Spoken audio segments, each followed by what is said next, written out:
Good evening and welcome to the Writer's Block. I'm your host, John Ronan, and during these half-hour programs I'll be interviewing writers about their careers in writing, their ambitions in writing. Those careers might be in poetry, they might be in fiction, non-fiction, they might be in graffiti. We plan to cast a very, very wide net.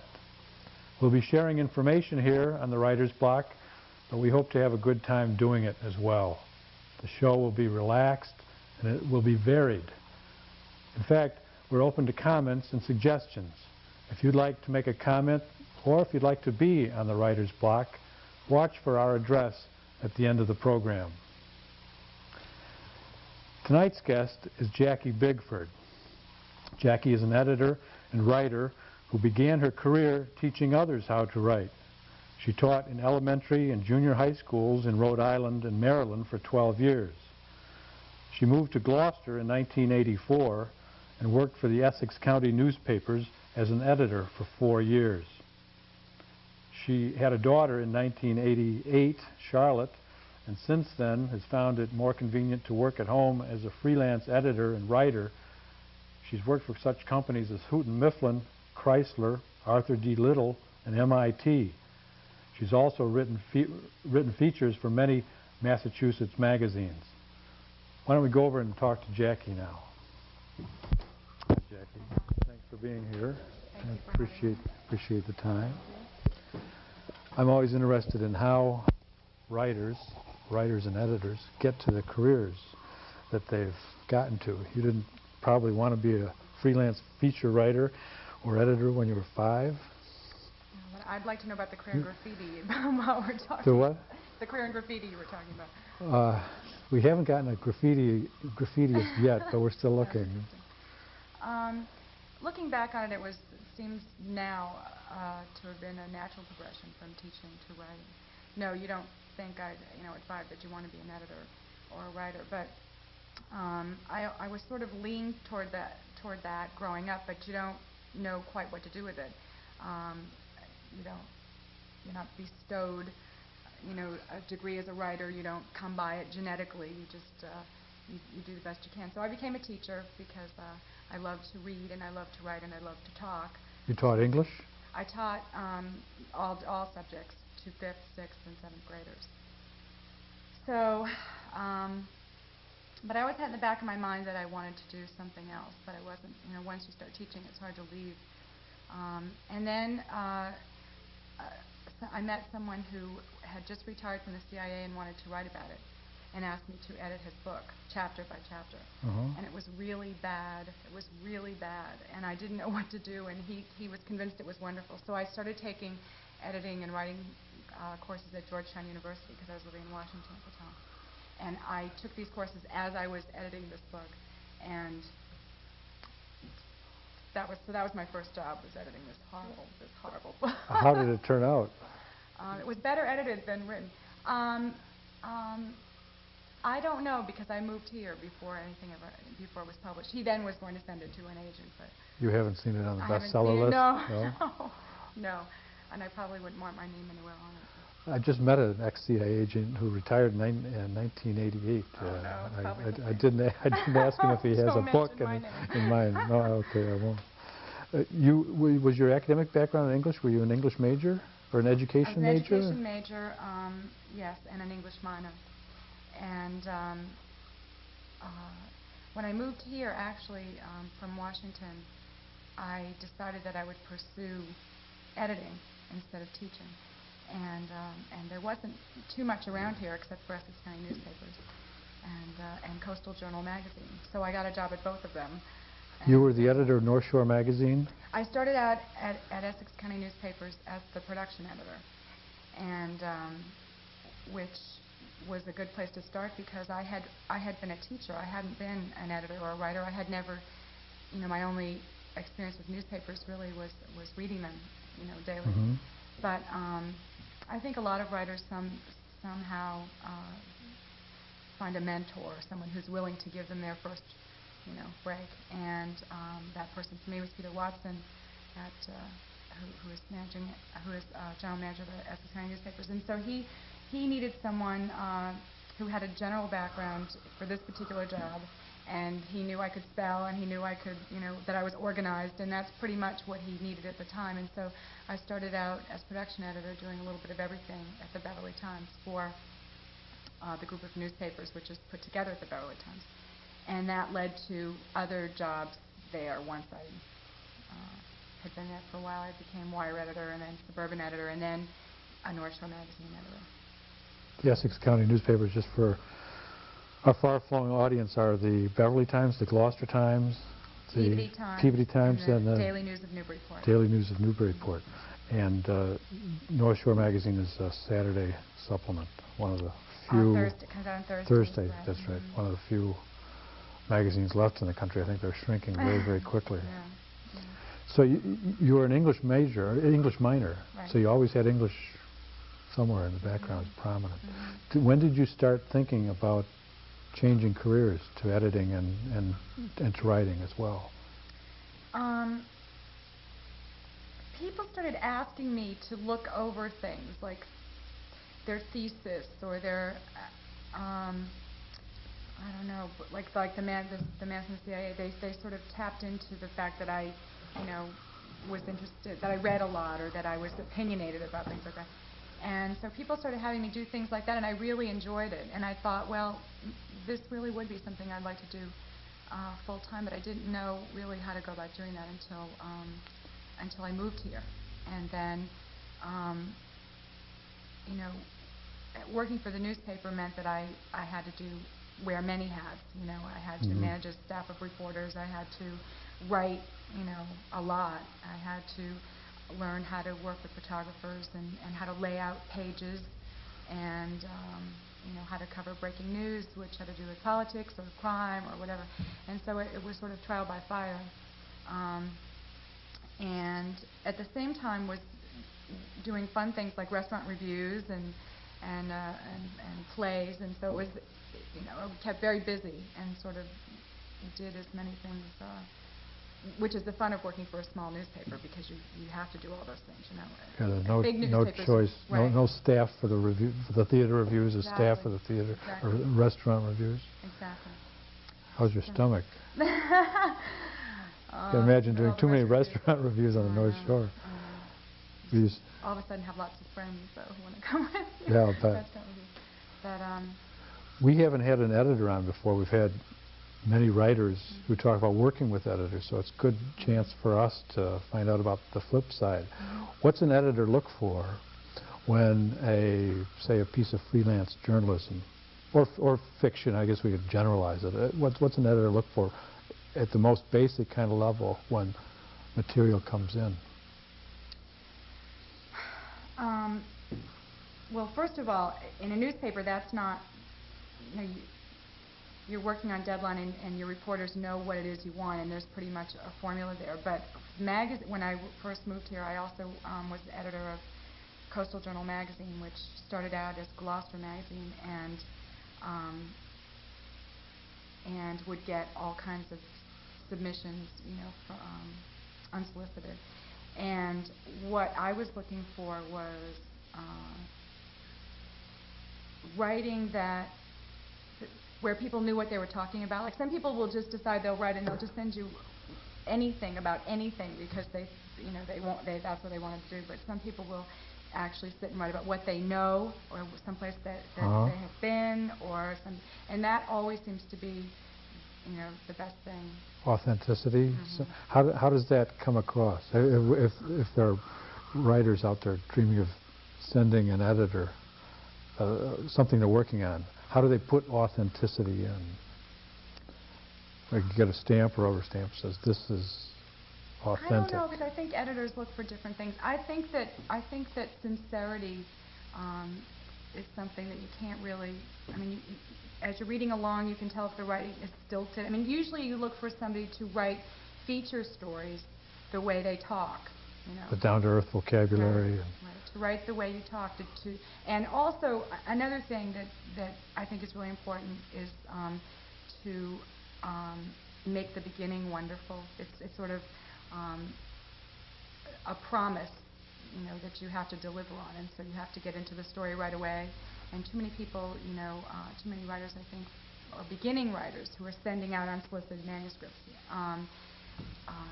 go on and on and on and on before they get to the 5-paragraph leads, right. that sort of thing. But I think just to get to the heart of the story immediately and then deliver on that initial promise.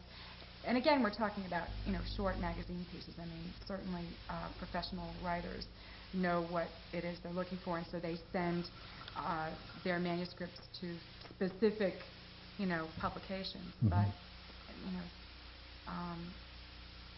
the magazines I worked for were pretty much looking for all kinds of writing, and so you also get to pick and choose that way. Let me ask sort of the same question and rephrase it in a negative way, asking what you look for as positive. What comes in an article that's negative that kills it immediately? I personally object to first person. And then that may not be true for every editor, but I usually reject first person unless it's really good, and then I ask them to rewrite it so that it's not first person. I think that's kind of I mean, certainly it works, in many cases, but I'm usually bored with that immediately. How many misspellings per 10 pages would you consider passable? 1? The spelling isn't even really a factor because, well, nowadays you have spell check, and I as an editor, I correct that myself. Actually, there are many wonderful writers who can't spell at all, and so spelling isn't really too important, actually. Oh, I'll make sure that none of my students see this. Okay.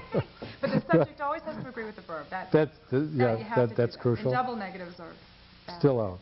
Still out. But everything else is pretty good. I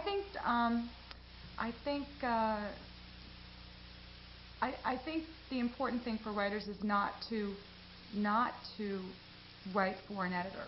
I think that they need to just write what they want to write and then flood the market with that. And then authenticity will come through in a natural way. There may be editors who love first person, but I don't happen to be one of them. You should never protect yourself or couch, what you're writing. Just write it and then just send it to everyone, and maybe somebody will like it. You went from teaching to writing and editing. Are you going to stay in editing now, or do you have changes on the horizon that you're thinking about? I still prefer editing, mainly because when you're an editor, you can also write. But when you're a writer, you can't just decide to edit something. So editing gives you a lot of freedom. Also, I'm at home now, and when you're writing, you need huge blocks of quiet time, and you can't be interrupted, and you can't. I mean, I can't when I'm writing. Editing is much easier to pick up and put down, and so in my current profession, which is a freelance writer and editor, editing is the most practical thing for me to do right now. Mentioning the work at home, as I mentioned in the introduction, is a good segue here. I wanted to ask you about working at home, working through a computer, and working for such companies as Houghton Mifflin Chrysler, Arthur D. Little, MIT. Can you describe what the process is, technically and editorially? Do you communicate only through the computer with MIT, for instance, and get something on the modem to edit and then work on it? And how does that work? Modem. Federal Express is pretty much the mechanical part. When I decided to stay home, I mean, I had to find an angle.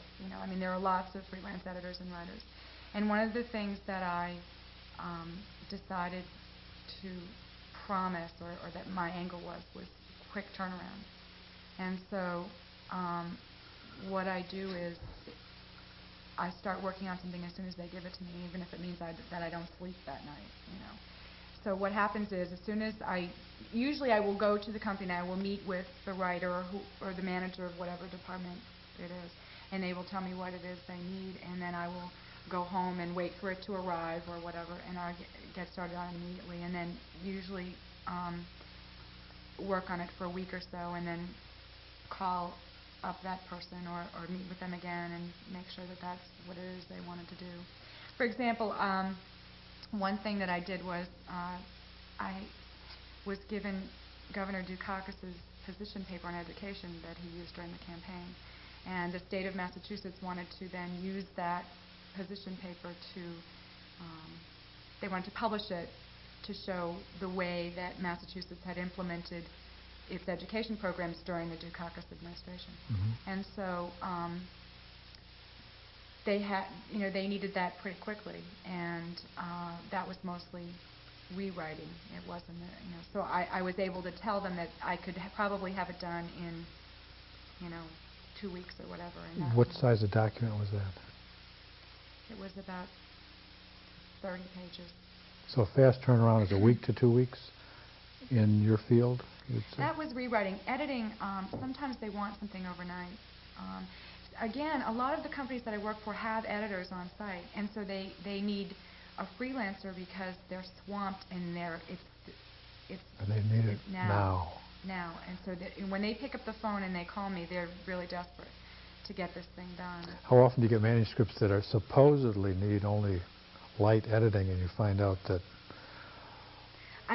they need surgery? Usually they're pretty good. I only have one horror story, and I won't mention who was the company, but they gave me a book that was going to be a business textbook, and it was going to be published by Oxford Press within days. It was being sent there, and they wanted me to edit it quickly, and it was written by 10 different professors in 10 different voices.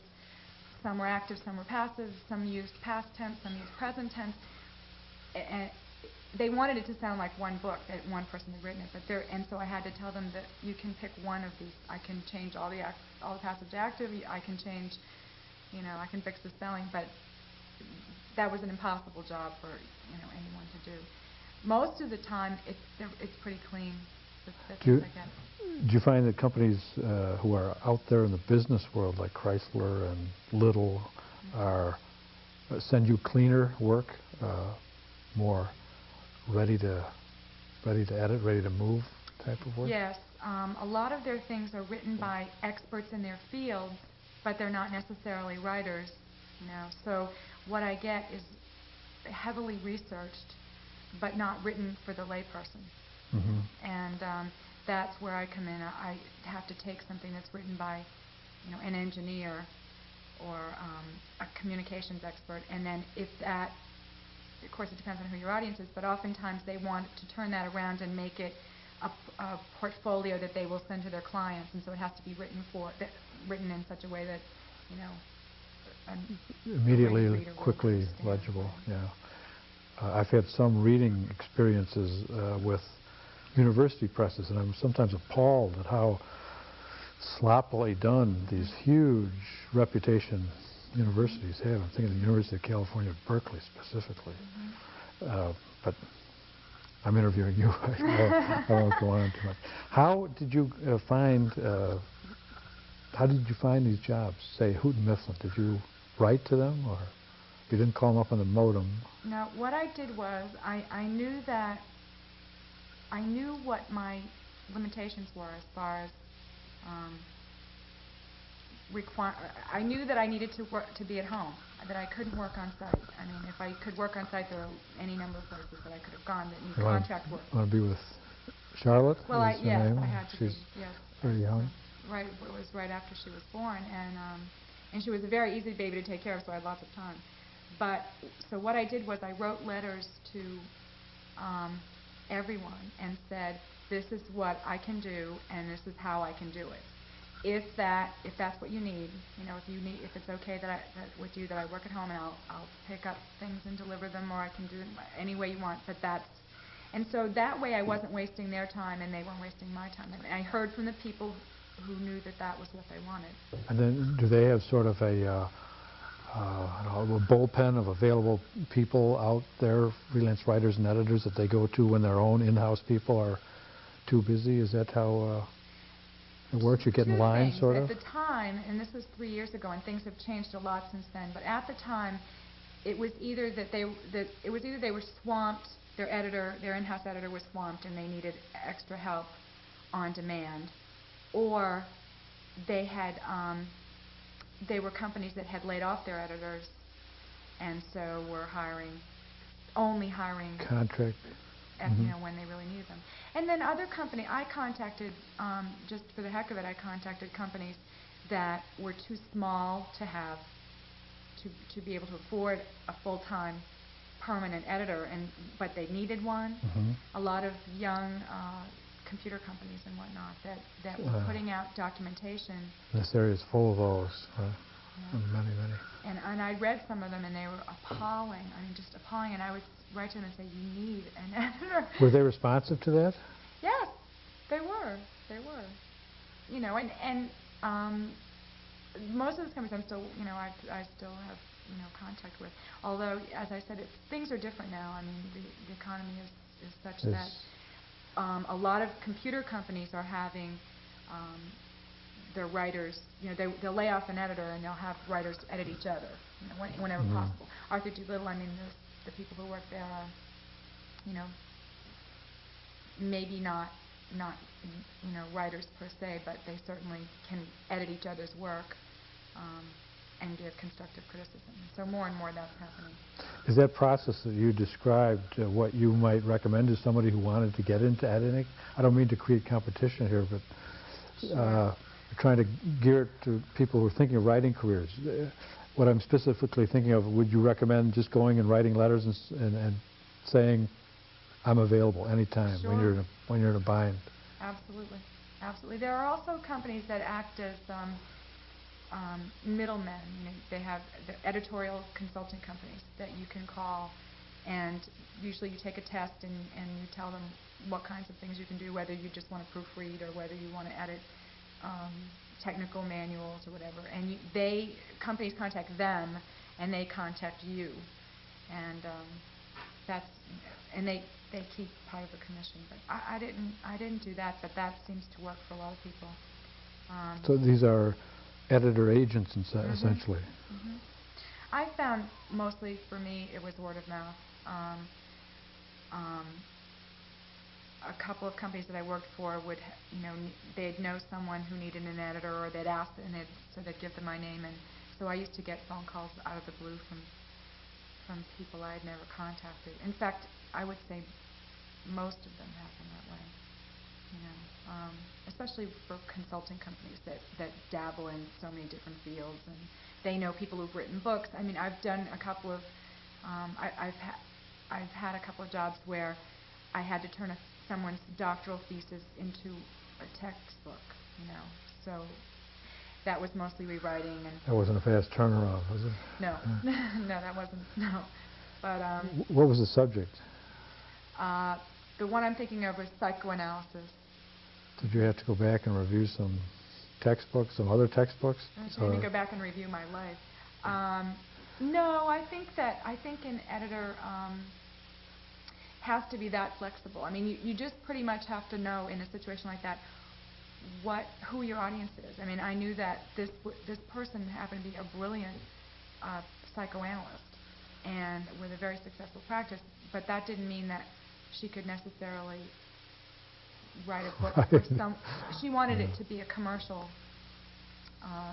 Eventually, she wanted it to first be a college textbook and then end up being something she could sell and then be on Oprah, I guess. I don't know. But so that took, you know, I had to sort of, I can do that because I know what I read, and I don't have to be a psychoanalyst to be able to, I mean, I should be able to understand what she's saying if I'm going to buy it at the bookstore. Yes, you know. yes. So I'm always surprised that for sports books, if Roger Clemens or Babe Ruth writes a sports book, it's okay to say, "My life as a pitcher" by Roger Clemens with somebody else, but in the academic field, it's not permissible. Right. You've got to have done it yourself, sort of, even though I'm sure they need as much help. Sure. I often notice, this is a little off writing, but I often hear in conversations between writers now, the topic isn't so much writing after 2 minutes, but the computer you're using. I'm kind of interested in a couple technical questions. You type on a computer, you must in this day and age, and you have a printer, and you must be at this stage sort of a computer expert. You can teach a computer course. It's terrible. I only know the basics, and I don't. Well, and when I was at the newspaper, we used a publishing system, and so obviously I had to be pretty versed in that because I had to lay out newspaper pages. But once I left that and I went home into my own little PC, I don't.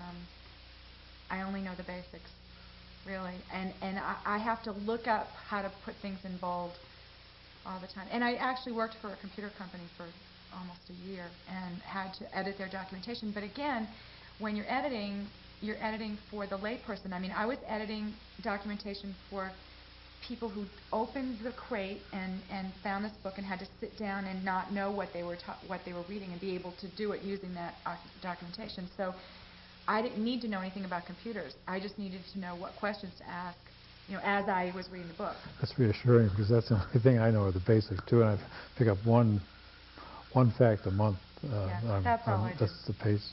I just got the high sign over here that we have just about a minute and a half, so I want to begin to close here. I want to thank you very much for being with us on the Writer's Block. All of our writers get a gift for being on the Writer's Block. This is I'm sorry you work on computers. This is a jar of whiteout. You won't use it as much on computers, but its symbolic significance, I think is very important. Thank you so much. And we have a studio audience here in the box, and we always ask them to respond to our guests at the end of the program. Thanks very much for being with us, Jackie. Thanks for having me. Thank you and our TV audience for being with us, too, this evening. I hope you've learned something about writing and editing. If you have, then the Writer's Block has been a great success. Thanks and good night.